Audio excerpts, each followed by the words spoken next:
Hi, for today's video, nandito tayo sa kitchen namin at samahan niyo akong mag-cook today. So for today's magiging chef muna tayo, okay? Ayan, so first, hugasan muna natin yung mga gulay na pinamili natin sa palengke just to make sure na walang dumi. Pero aminin nyo minsan okay din na madumi. Adding flavor to the dishes, ang dumi. At ayan nga, hinugasan na natin ng bawang, sibuyas, carrots, bell pepper. Pagkatapos nating hugasan ng mga gulay, atin namang isusunod ang ang chicken. So, making sure na malinis ang chicken, hugasan ng mabuti kasi galing tong palengke. At para mawala yung lansa niya. So, minsan kasi pag hindi nahugasan ng mabuti, malansa yung chicken. So, hindi maganda sa panlasa.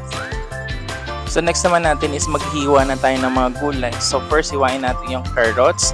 Balatan natin muna pala. So, balatan muna natin yung mga gulay.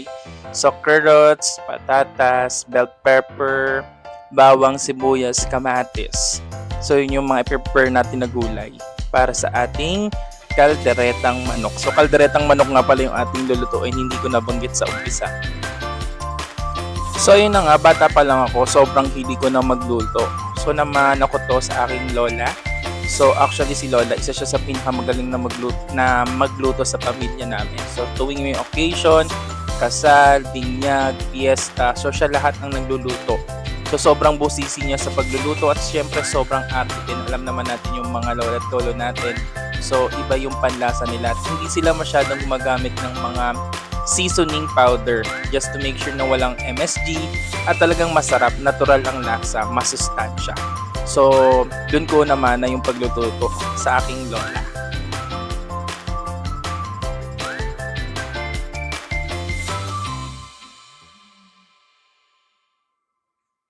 At ayun na nga, matapos nating hugasan, hiwain, balatan ng mga gulay, so nakaprepare na siya.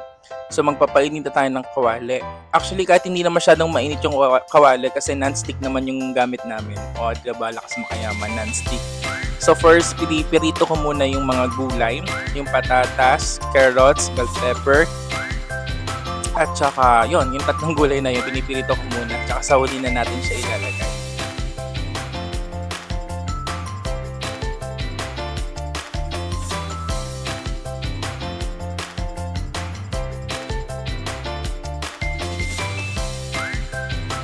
Then ito na nga, nagigisa na tayo ng bawang, sibuyas, kamatis. So syempre tradition ng pagigisa.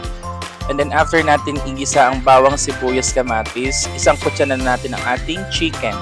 So medyo tagalan natin yung pagsasangkot siya sa chicken para kumapit yung lasa ng ating mga flavors. Para mas malasa siya at mas masarap. I'm so excited na maluto na. So ayan na, nilagay ko na yung chicken. So halu-haluin lang natin and then takpan pakuluin. Ganun lang, kasimple.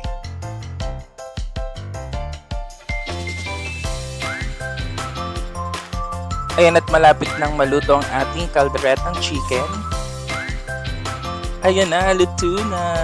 So, ito ang magiging dinner namin for today's video. So, sana nagustuhan niyo yung video at looking forward na makapagluto pa ako ng maraming recipe at ma-share sa inyo. Tara na, kain na. Goodbye. Bye-bye. Thank you for watching.